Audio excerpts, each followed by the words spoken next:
દેવરાજનગર ખાતે આવેલ શ્રી નંદકુરબા મહિલા કોલેજના એનએસએસ વિભાગના ઉપક્રમે નવરાત્રિ મહોત્સવનું આયોજન લાઇવ ઓર્કેસ્ટ્રાના સંગાથે કરવામાં આવ્યું છે. કોલેજની દીકરીઓએ ગરબાની રમઝટ બોલાવી હતી. ઇવેન્ટ વિશેની માહિતી અમી મારૂ અને ઇંગ્લિશ માધ્યમના પ્રિન્સિપલ બીએ વિભાગના સીમા રાઠોડે માહિતી આપી હતી. નમસ્કાર, હું સીમા રાઠોડ બીએ વિભાગમાં અંગ્રેજીના પ્રાધ્યાપકની ફરજ નિભાવું છું. આજ રોજ શ્રી સહજાનંદ એજ્યુકેશન ટ્રસ્ટ સંચાલિત તેમજ મહારાજા કૃષ્ણકુમારસિંહજી ભાવનગર યુનિવર્સિટી સાથે સંલગ્ન નંદકુરબા મહિલા કોલેજમાં એક દ્વિદિવસીય નવરાત્રી મહોત્સવનું આયોજન કરવામાં આવ્યું છે.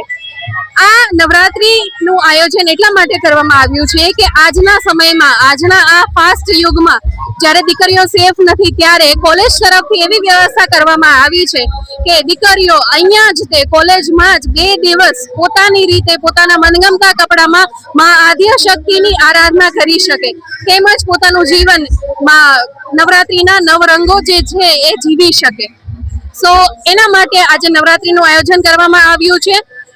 આ આયોજનનો મુખ્ય જે હેતુ છે એ વિદ્યાર્થીનીઓમાં પોતાના દેશ પ્રત્યે, પોતાના કલ્ચર પ્રત્યે જાગૃતિ આવે તેમજ તેઓ એક સેફ વાતાવરણમાં પોતાની રીતે પોતાની લાઈફ આ નવરાત્રીના જે નવ રંગો છે એ સેલિબ્રેટ કરી શકે, માણી શકે, એનો આ મુખ્ય હેતુ હતો.